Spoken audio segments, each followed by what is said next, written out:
After studying this module, you will be able to know how to determine race, what is somatometry, various somatometric measurements, how they are taken, and methods of taking those measurements. To introduce you this topic, race is both a cultural as well as biological term. For more than a century, scientists and philosophers have tried to define race and describe races. Some scientists define only three races, that is Caucasoid, Mongoloid and Negroid, while other scientists have defined more than 10 races. The dictionary gives several definitions for race. One definition is a local human population distinguished as a more or less distinct group by genetically transmitted physical characteristics. A second definition is any group of people united or classified together on the basis of a common history, nationality or geographic distribution. In this definition, common history, religion and other cultural characteristics supersede genetics. In any case, throughout the history of humanity, there had been genetic patterns that vary in time and place. Even if one accepts the categorization defined by race, there probably never was any such thing as a pure race. Wherever humans have gone, they have managed to successfully interbreed with any other group of humans encountered. Today, the ease of travel means that there are more people moving around the globe, creating greater genetic mixing opportunities than ever before. From the forensic perspective, using the three-race model still has some value in describing broad genetic and morphological characteristics. Therefore, it is left to the forensic investigator to use the term defined by the model in trying to identify the dead. The model is not perfect, but it does help us understand some of the variation in shape and form on some parts of the skeleton, particularly the skull. For the forensic anthropologist, determining race using the skull means looking at the shapes and relative sizes of some of the bones that form the facial features and some characteristics that contribute to the overall size and shape of the skull. If we see these racial characteristics of the skull, they are different in these three races: Mongoloid, Caucasoid and Negroid. This table basically gives some of the characteristics frequently used by the anthropologist. However, every forensic anthropologist who has experience with skulls knows that there are exceptions to this model as well. It is important to recognize that of all the major biological variables, this one is perhaps the most difficult and easiest to misidentify. For this reason, anthropologists may not always be able to determine the race perfectly only with the help of skull or say few bones. Now, what is somatometry? Somatometry means the measurements of the living body including head and face. Before collecting the somatometric measurements, it is necessary to keep a record on the subject itself so that the findings of measurement can be analyzed at any time in comparison to other findings. Many methods exist for forensic ancestry attribution. Metric statistical methods generally require that a prescribed set of measurements be made and plugged into a formula for discriminant functional analysis. For example, the Gill method assesses mid-facial flatness utilizing a specialized coordinator called a Somatometer. It includes several measurements of the upper face and produces a numeric value that falls on either side of a sectioning point, thus pointing to one of the two populations being compared. Although ancestry assessment focuses on the skull, particularly the face, some methods have been developed for individual postcranial bones. Observations of non-metric traits can be used additionally or alternatively. For example, Western European ancestry is frequently associated with facial morphology that includes a pinched nasal bridge and a narrow nasal opening, whereas in Asian populations and Native American populations, the nasal bridge is more apt to be flattened and the nasal aperture broader. The carabalized cusps, that is a small additional cusp or pit on the maxillary molar teeth, is not unusual in Europeans but is rarely seen in Asians or Africans. However, no single trait should ever be used as the basis for a decision about the ancestry. Rather, the entire complex of traits and matrices should be assessed. The level of experience of the forensic anthropologist with the regional population within which he or she practices is also critical. Now let's see the methods of taking somatometric measurements. When the forensic anthropologist examines an unidentified body, the first task is to take out a profile of biological and morphological characteristics from the details of the skeletal shape and size. The goal is to reduce the possibilities for group membership, age group, sex or population in order to increase the chances for identification. It is an exercise in statistics, socio-cultural context and judgment and not at all exact. Since the goal is to place an individual within a modern socio-cultural matrix, the methods should utilize comparable reference populations. In order to have a comparative study, one needs to have a pre-collected data. So below is the brief idea about how these measurements are taken, which later helps to establish identity. Let's see head and face first. Number one measurement is the maximum head length. It is the straight distance from glabella to the opisthocrinion. The opisthocrinion is thought to be the most prominent point of the occipital bone, which is positioned on the upper surface of the head in the mid-sagittal plane. Then the maximum head breadth. This measurement displays the straight distance between the two uvula or urion. To have an accurate result, measurement should be taken at right angles to mid-sagittal plane. Then third is the auricular height of head or head height. This measurement demonstrates the projective distance between trachea and vertex. Then the minimal frontal breadth. This measurement tells about the straight distance between the two frontotemporalia. It is in reality the linear distance between two frontotemporal. Then fifth one is the breadth of bizygomatic arch. This measurement demonstrates the straight distance in the middle of the two zygia, that is the distance from zygion to zygion. The zygion is the most lateral point on the zygomatic arch and the first finger and applied on the zygomatic arches. The maximum breadth is well known by trial, sliding the hands of the caliper backward and forward. This full breadth is usually obtained from a place near the ear, not on the cheek.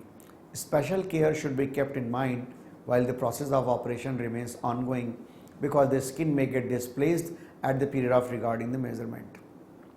While measuring, the joint of the spreading caliper must be placed on the mid-sagittal plane of the person's head for a correct reading. The bigonial breadth. This measurement shows the straight distance between the two gonia which are present in the mandible, lower jaw, as the lateral most prominent part. Now seventh is the morphological facial height or the total facial height. It is the case where the measurement signifies the straight distance between nasion and nathion. Then morphological upper facial height. This measurement displays the straight distance in between the points nasion and prostheon. In this case, the blunt end of the fixed crossbar is positioned on the nasion. Then the lower crossbar is raised against the prostheon, which is situated at the lowest projection of the gum between the upper middle incisors. It should be kept in mind that the instrument must be disinfected after every measurement. Normally, the instrument is not allowed to touch the flesh part at the time of taking measurements. The ninth is the nasal height. It is the measurement which discloses the straight distance between nasion and subnasal. Sliding caliper is used to take this measurement by holding it by right hand where the lower crossbar coops on the subnasal point at the lower border of the nasal septum. Then the upper crossbar is made stable against the nasion. In order to have accurate measurement, the caliper has to be held in reserve sideways, leaving the middle line of the nasal bridge. Then nasal breadth. This measurement displays the straight area between the two alaria. It is thought to be the most laterally placed points on the nasal wings.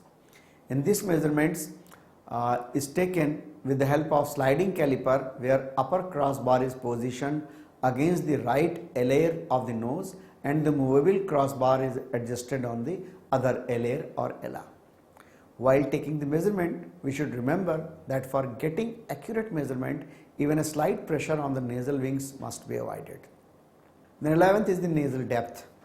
Nasal depth is thought to be the measurement which is the projective straight distance from the tip of the nose, or let us say pronasal, to the hindmost point of the nasal septum. For this measurement, the main bar of the caliper should remain parallel to the median line while taking the measurement. Then 12th is the ear length or the physiognomic ear length. This is the measurement which demonstrates the straight distance between supraoral and suboral. Supraoral is the uppermost point on the helix and lowest point of the earlobe is suboral.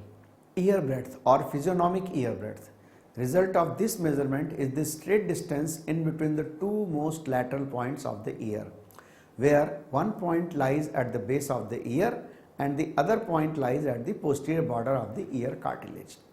It is measured with the help of sliding caliper using flat arms. Fixed crossbar of the measuring instrument is initially placed at the base of the ear, and then the movable crossbar is slided until it touches the most prominent point present on the ear cartilage. In 14th is the circumference of the head or horizontal circumference of the head. This measurement shows the maximum circumference of the head in horizontal position. One end of the steel tape is held on the glabella by left hand, the other end is held with the right hand and taken round following the opistocranion and again taken back to glabella. The tape around the head should be kept in the same plane and opistocranion is to be located beforehand. One should be very careful at the time of taking measurement as there is a fair chance to get the tape disclosed. Then 15th is the height of integumental lips. This measurement is the straight distance between labral superior and labral inferior. In this case, the mouth of the person to be measured should be closed and the arms of the sliding calipers are very cautiously placed in such a manner that they intersect the margins of the integumental lips in tangential manner while the caliper position is vertical. 16th is the lip length. This measurement reveals the straight distance between the two chilion. This is the mouth breadth or distance between the two corners of the mouth. The calipers need to be placed firmly on the jaws of the subject, which must be closed, and the facial muscles must be relaxed at the time of taking the measurement. Then after head and face and skull, now we see the measurements of the trunk and extremities. Number 1 is the stature or the height vertex. It is the measurement of vertical distance from vertex to floor. Anthropometer is used for taking this measurement. The subject to be examined should stand as erect as possible. His arms should hang on the sides, the heels should touch one another, and vision of the eye must be directed towards the horizontal plane, as parallel to the floor in order to keep the head in natural position. The position of the anthropometer should be vertical and in the median sagittal plane. It should be close to the subject and the moving crossbar is then allowed to touch the vertex slightly. In order to maintain the vertical position of the anthropometer, it is necessary to attach a goniometer to its fixed crossbar. Then number 2 is the height tragus. It is the measurement of the vertical distance from trachea to floor. The subject that has to be measured should stand erect, maintaining almost the same position as like the previous measurement. The head should be kept to the eye-ear plane. The measurement also finds the head height by subtracting it from the measurement of height vertex. The shoulder height or the height acromion. This measurement shows the vertical distance from acromion to the floor. The position of the anthropometer should be vertical. The arm of the subject is placed by side of the body in normal position. The anthropometer should run parallel to the body as it was in previous measurements. The landmark may be located by palpating the point with left hand, and the right hand slides the movable crossbar to touch the acromion when the subject does not shrink or elevate his shoulders. Then elbow height or height radiale. This measurement shows the vertical distance from radiale to the floor. The subject keeps his arm at rest and the position of the subject is same as previous measurements.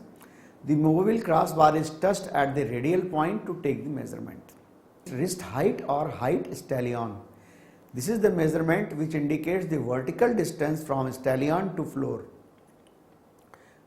Like previous measurements, anthropometer is held by one hand and the other hand is employed to find out the stellion point. Lower sliding crossbar is used for taking this measurement. Then height of the tip of the middle finger or height dactylion. This measurement shows the vertical distance from dactylion to the floor. The subject should stand erect like the previous measurements. His hand must be stretched in the same plane but should not touch the thigh. The arm is required to keep straight instead of curved position, and the crossbar of the anthropometer is allowed to touch the dactylion point for noting the height from the ground. Then seventh is the height iliospinal. This measurement shows the vertical distance from the anterior iliospinal to the floor. Left index finger is required to locate iliospinal point while the right hand holds the anthropometer. Knee height or height tibiale. This measurement shows the vertical distance between tibiale and the floor. Right hand is used for holding the instrument and the tibial point is located by left hand. The movable crossbar is used to measure this tibial point. Then ninth is the height Spherion. This measurement is the vertical distance between Spherion and the floor. The anthropometer is to be held in the same manner as just like previous, and this movable crossbar is applied on the Spherion point to note the measurement from the floor. Then span. The measurement counts the straight distance between two dactyla from each other when the arms remain fully stretched as well as parallel to the floor. The anthropometer should be held horizontally in such a manner that the zero should be at the left side of the subject who has been asked to stretch the arm fully as parallel to the floor. The anthropometer, which has 0 point, is positioned in such a manner that the tip of the right middle finger touches the zero. Then the attached rod is carried horizontally at the level of nipples towards the left, and subject who is being examined is asked to slide the movable socket as far as he can. In order to obtain the final reading, it has to be taken from the inner border of the movable socket. Then arm length or the length of the upper limb. This measurement denotes the straight distance between the acromion and the dactylion, while the arm is hanging downwards parallel to the body. The acromion point is to be located by fingers of left hand to place the upper fixed bar on it. The movable crossbar is then raised against the tip of the middle finger or dactylion for taking the measurement. Next measurement is the length of upper arm, and this is the straight distance between acromion and radiale, and it is to be taken just like the previous one. Length of the forearm. It is the straight distance between the radiale and dactylion. The rod compass or the first segment of anthropometer rod is held in the same way as previous, and the movable crossbar is placed at the tip of the middle finger while the fixed bar goes on the radial point. Then length of the hand. This measurement shows the straight distance between the midpoint of a line joining two stellion and dactylion of the middle finger. The extended palm of the subject shows the midpoint of the joining line of two stellion. Then the sliding caliper is applied, putting the movable crossbar on the dactylion point to note the measurement. Then hand breadth. This measurement is the straight distance between metacarpal radialis and metacarpal ulnar. Hand is to be placed on the table to its maximum stretch in a similar manner as before. Then the bars of the caliper are applied against metacarpal ulnar and metacarpal radial to find out the measurement. The shoulder breadth or the biacromial breadth. This measurement shows the straight distance between the two acromion points. The subject should stand with his shoulders straight. The acromion points are located by palpating with the first finger while the fingers hold the crossbars of the rod compass. Then biiliac diameter or the bicristal breadth. This measurement shows the straight distance between the two iliocrestalia. The difference between the two lateral points on the iliac crest is measured with the help of the crossbars of rod compass. The fingers are used to palpate the most lateral points on the iliac crest. Then the chest breadth or the transverse chest breadth. This measurement involves the most laterally points on the ribs at the height of mesostomale. The subject is directed to stand erect and the measurement is taken when he breathes normally. It is a measurement in between the state of inhalation and exhalation. The rod compass should be placed horizontally at the nipple level for taking measurements, while the arm should be hanged down slightly away from the side walls of the chest. Then there is chest depth or sagittal chest depth. This measurement is the straight distance from the mesostomale to the horizontally placed point in the vertebral column when the arms hang normally on the side. The spreading caliper must be placed horizontally. This measurement may be taken with the help of rod compass also. the subject should be directed to raise the arm slightly for taking the measurement conveniently. The main road compass is placed at the side of the chest and fixed crossbar is to be fixed against the chest at the nipple region. Therefore, the movable crossbar should be adjusted in such a way that it fixes at the back just below the lower edge of the scapula. A slight pressure is given until the crossbar touches the lower edge of the shoulder blade. Then the measurement number 20 of the chest and thorax region, the circumference of the chest or the chest girth. This measurement is taken when the subject breathes normally. A measuring tube should be placed horizontally at the level of nipples, which passes over the lower scapular angle. The arms may be raised before fixing the tape around the chest, and the arm should rest hanging in normal position while taking the measurement. The steel tape is placed around the chest, covering the landmarks. It should pass on the nipples in front and below the scapular angle at the back. In case of the female subject, another circumference at the base of the xiphoid process horizontal to the thorax may be taken. The subject should be asked to exhale and inhale. The measurements are taken in both the states accordingly. Then the foot length or the length of foot. This measurement denotes the straight distance directly from timian to acropodion. The foot is placed on a plain floor in such a position that the weight of the body falls on that. The rod must be placed parallel to the medial region of the foot while the crossbars rest on the floor. Two crossbars should be fixed on the two opposite landmarks to take the measurement. Then foot breadth. This measurement shows the straight distance between the metatarsal tibiale and the metatarsal fibulaire. Then foot contour. This is the contour line of footprint. Instrument used a thin pencil and a flat cardboard. Contour line of foot produces more clear idea about the foot. The subject is asked to sit on a stool and place the right foot on a clean piece of cardboard. A 0.5 mm pencil with long lead is required to draw a line around the foot. The pencil should be held with 90-degree angle to the cardboard. The maximum foot length and foot breadth may be obtained from this contour line. Two different straight lines, one from timian to the middle point of the great toe and the other from the timian to the middle point of the second toe should be drawn. And this forms an angle at the timian point known as the hallux divergence angle. Then the sitting height or the sitting height vertex. This measurement shows the vertical distance from vertex to the sitting surface of the subject when vertebral column is stretched to its maximum.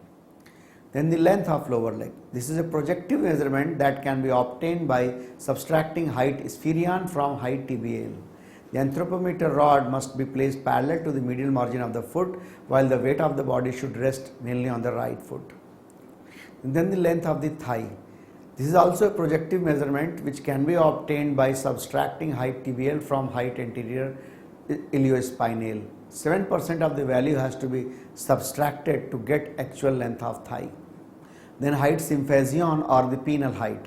This measurement is the vertical distance from symphysion to the floor. Bicristal breadth. This measurement shows the straight distance between the two iliocrystalia. It is also known as maximum pelvic breadth. And then lastly the weight, that is the total body weight. Now coming on to the indices. When we talk about the measurements, an index is a mathematically expressed relationship between the measurements. So different measurements can be compared and expressed as various features of shape and dimension. For example, the maximum length and breadth of the head gives a length breadth index. So are the length and breadth of the nose, like these. In this way, we find different type of variations in the measurements which can produce ratio of certain forms and features. In fact, the measurement ratio is known as an index. In order to find out an index, the shorter measurement is arranged as numerator and the longer as denominator, usually. And this gives rise to a fraction which has to be multiplied by 100. To summarize this topic, race is both a cultural and biological term. Most scientists define only three races, that is Caucasoid, Mongoloid and Negroid. Western European ancestry is frequently associated with facial morphology that includes a pinched nasal bridge and a narrow nasal opening, whereas in Asian populations and Native American populations, the nasal bridge is more apt to be flattened and the nasal aperture broader. No single trait should be used for the basis of a decision about ancestry. Instead, the entire complex of traits and matrices should be assessed thoroughly. The level of experience of the forensic anthropologist with the regional population within which he or she practices is also critical. Somatometry means the measurement of the living body including head and face. Different anthropometric measurements should be taken carefully by placing various calipers in proper position on fixed anatomical landmarks of the body.